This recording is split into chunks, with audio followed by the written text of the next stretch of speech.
大家好，我是林老师。大家今天过得好吗？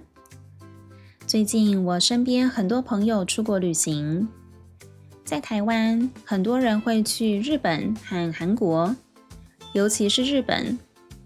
日本是台湾人最常去的国家之一。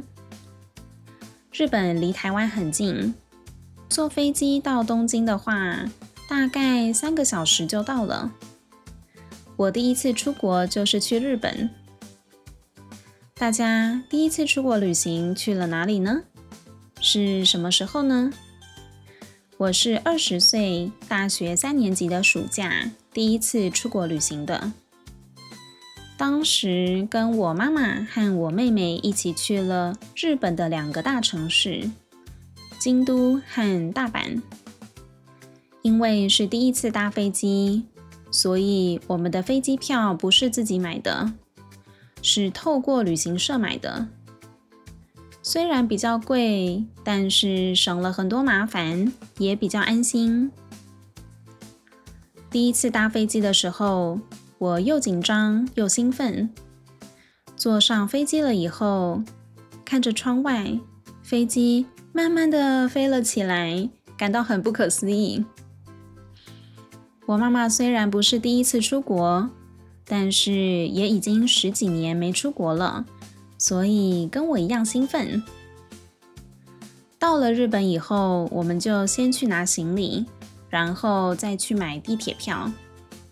我们在出发前做了很多功课，意思是查了很多资料，所以知道从机场到地铁站怎么走，也知道地铁的路线，很顺利的就到了旅馆。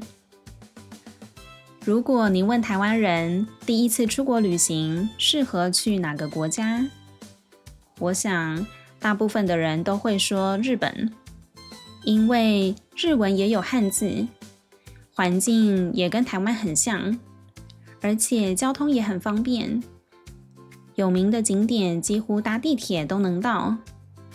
对第一次出国旅行的台湾人来说，真的很适合。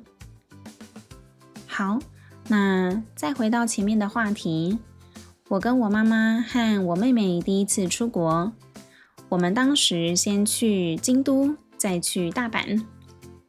在京都的那几天，我们参观了很多神社，吃了很多当地美食，像是寿司、饭团等等，都好吃得不得了。京都的步调很慢，步调很慢的意思是在这个城市生活，觉得什么都慢慢的，生活很轻松，不急也不赶。可是到了大阪以后，马上就感觉到不一样。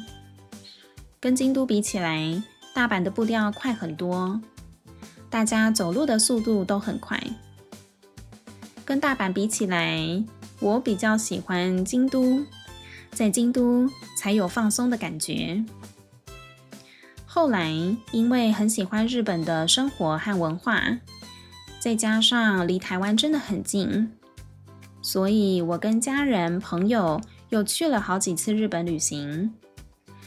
大家第一次出国旅行，心情怎么样呢？紧张吗？兴奋吗？欢迎留言告诉我。林老师第一次出国旅行是什么时候？是20岁，大学3年级的暑假第一次出国旅行的。那我们下次见，拜拜。